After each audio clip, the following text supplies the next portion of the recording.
Other people can see the red flags more than you that is in a relationship. A sad time wasting experience. It will never be me. Again, it all ties back to the society pressure of I want to be with somebody. If she would have set a standard,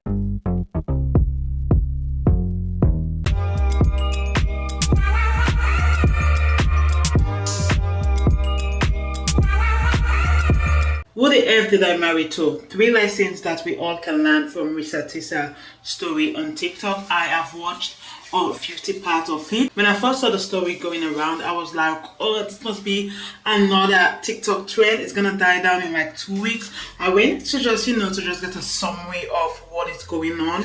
And I look at part 1, part 2. I was hooked. So this is your warning. I believe you will get hooked too if you look at the first part. Like, it is a very sad story. Reesa is a great storyteller. She tells the story so compassionately, and I love that she was transparent and accountable for the part that she played in the whole mess. So let's talk about it. 3 things that we all can learn. I was going to do 5, but I'm running out of time and I need to get to the office. I'll be doing my quick 15 minutes no makeup look while I share what I think we all can learn from ReesaTeesa's story. It does not have to be for romantic relationship only. We can also apply these tips for our career, friendship, platonic relationship, just everything in life. We can apply these tips to.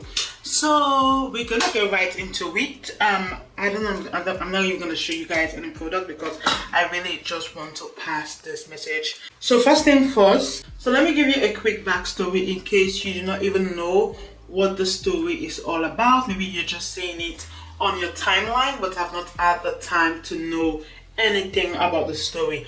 I'm not going to go too deep because I don't want to give you all the spoilers in case you decide to go check it out from the main source herself. The story is about 2 people met on online dating. Pretty normal, right? In this time age that we are, that seems like common things. We have had a lot of successful story about online dating and also some crazy story. But this one was one of the craziest that I've kind of had. So Reesa, the lady, met this guy Legion, and they met on 2 platforms, Hinge and Facebook, and they matched. They went on a date. It was all nice and sweet, normal, regular laughing, and yeah, they decided to be in a relationship, engaged, married, and divorced, all within the same year, because the ex-husband Legion was a pathological liar. So let's get into it. He lied about any and everything, leaving that woman emotionally drained. So let's get into the 3 things that we all can learn. I don't want to I know if you go now on TikTok, you're gonna see a lot about the stories. So if you really want to really know, I feel like you should listen to it. I recommend you listening to it. It's not gonna take, because I was listening to it and getting my work done. I feel like I was so productive even just listening in the background of what was happening. The story was full of suspense, sad, full of laugh. So yeah, you should listen to it. So first thing first, number 1 that I think we all can take from this is for us to stop creating society pressure on ourselves. I know there's society pressure, but this society pressure is the things that we have created in our mind. Society in general have a standard that this is what's right and this is what's wrong. This is the step that you should go with your life. Go to school, married, have kids. So these are the steps. Everyone is different. Everyone's path is so different. So with Reesa's story, one of the things that made her encourage Legion was she was ready to marry. She feels like it was our time, which is understandable because we all go through that. We all experience that in our relationship, in our career, in everything in life. We all got those times that we're like, oh, I need to do this, or we even compare ourselves to other people's journey. And that is one thing that we really, really, really need to stop and know that everyone's journey is unique. I am so sad that this lady had to go through this experience, because this is just one of like a time wasting experience, just because she wanted to do all the steps, but she wanted to be among what society see as the norm. Because of course when the life started, she was able to cut on, especially with the house, with the money. The boy was just talking too much. One thing that I've learned in life is that people that do not have money love to talk about money. They love to come out as if they have this huge money. I have learned that. I have seen that a lot. So Risa mentioned that this man loves talking about money. Like, he will flaunt money all over the place. And she saw some of the sign, she got some of the sign, but she wanted to be married. She wanted the things that most women wish for, and she made a big mistake. I think that even during that time, if she would have just came out of that relationship, she would have even found maybe a soulmate. We never know. So yeah, that was like what she has to endure to please society. It was just so sad. So we all have to learn to that. Like when you're in a career and you feel like you are not progressing, feeling sad, comparing yourself. Yeah, you gotta stop doing that. We gotta stop doing that, because I find myself also doing that sometimes. It is easier said than done, but we need to learn better that again, everyone's journey is different. So for number 2, find your person. Don't be alone in this life journey. I know it is so hard right now. Everyone wants to keep things private. Everyone should just be in their own corner. And you have this friend, tell them certain things, but not everything. I used to be that person. I don't like sharing my stuff. I don't want people to know my business. Up to this point, to some extent, it is so hard for me to share anything what's going on in my private life. It is so hard. But one thing that I've learned, you need to find a person. You can't go in this world being by yourself, because one of the things that she highlighted in her story was that she will talk to herself and like, this is not right, but then she will critique herself and like, oh, you're not just used to a man doing this, you're just, so like she will contradict herself so much. I feel like if she would have had a trusted friend and share, the key word, not any friend, a trustworthy friend or a trustworthy family member. She has an auntie that it seems that they are really close. I feel like if she would have shared some of those things with someone, they would have, sit down with them like, no, this is not right. No, like she would have had like a second opinion to validate the things that she was feeling. We can be so hard on ourselves. Like we are our biggest critics. Like who critiques ourselves, even for the things that we know. We have knowledge in this. This is what I'm feeling. This is exactly what is going on. But we will always turn it around because maybe I'm just delusional. Maybe I'm just this. Maybe I'm just.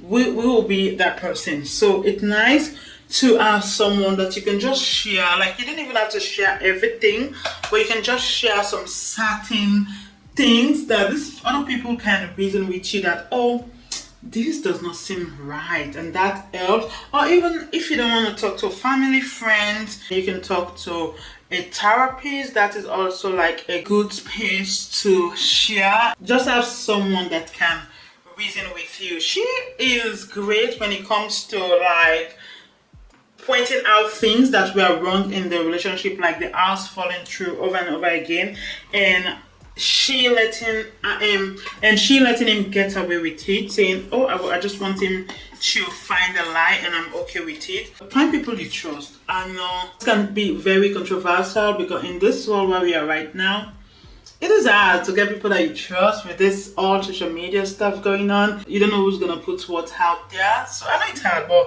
that's why you need to find someone that you trust, someone that you know is a ride or die, and share with them. Even our mom, I feel like our mom would have been a great source. And from our story, they seem to have like a great relationship. So I feel like if she would have mentioned some of those things to her mom, she would have reasoned to her. So find your person, talk to them. When I was young, at the age of maybe 12 to 13, there was this lady that was dating this guy. But this guy is a cheater. He cheats with the small kids. The lady was taking it. It was very abusive to the ladies. And one day I was with my friend, my male friends, and I was like, it will never be me. I will never take this. And one of my friends said, when it comes to relationship, other people can see the red flags more than you that is in a relationship, because you that is in a relationship, you just want this relationship to work. Like, you are like, oh, it's gonna change, it's gonna go. Other people can be like, with no string attached. So I'm like, that makes sense, and that makes me less judgmental in a way. Well, less judgmental for real, but that makes so much sense, because what you overlooked, other people can easily point it out like, that is not right, that doesn't make sense, you should not take that. So yeah, so we're gonna go to the final part. The third lesson that we all can learn from Reesa's "Who the Fuck Did I Marry" story is to love ourselves. I know this is beginning to sound like a little bit cliche. Love yourself, put yourself above everyone else. But it is so true. When you love yourself, you set some standard for yourself. You set some non-negotiable standard. I feel like if Reesa, like when the lie started, said, oh no, I'm not going to take this. This is not what I stand for. I believe that Reesa, when these things all started out, and if she'd have said, no, this is not what I stand for, this would not even have been a story. This would have not been a story. And the other thing is that loving yourself comes in so many ways. Loving yourself is not changing what you believe. I'm not saying like any ignorant beliefs. What you know that is the right thing and are against your values. One of Reesa's value is to get married before staying with a man, like living with a man, but she went against that. Again, it all ties back to this society pressure of I want to be with somebody. But also I feel like if she would have set a standard and said, no, this is definitely a non-negotiable, she would not have made a mistake of bringing that man into her house. So this is for you, and also an assignment for me to write down things that are your non-negotiable when it comes to relationship, when it comes to career, when it comes to friendship. Write it down. Of course, this thing can change based on circumstances, but write it down so you know what you stand for. Because most of us sometimes just go like, oh, if it's shit, I'm gonna leave. We don't even know what our standards are. We don't know what our non-negotiables are. So write them down. Love yourself more and don't put anyone above you. So this is gonna be the end of the video, and let me give you a bonus tip: accountability. One of the things that I also learned throughout a story is how accountable she was for her own path. So that is also like a great trait that we all can learn. Like, okay, this thing is messed up, I made this mistake, but I own this part of this mess. I love that about her. Be accountable in anything that you do and learn from the things that you do. Thank you so much for watching. Do not forget to hit the subscribe button, like, comment, share, and let me know what are your thoughts on the Reesa story. What is something that you learned from a story that I have not mentioned on here? Which one of these tips resonate with you?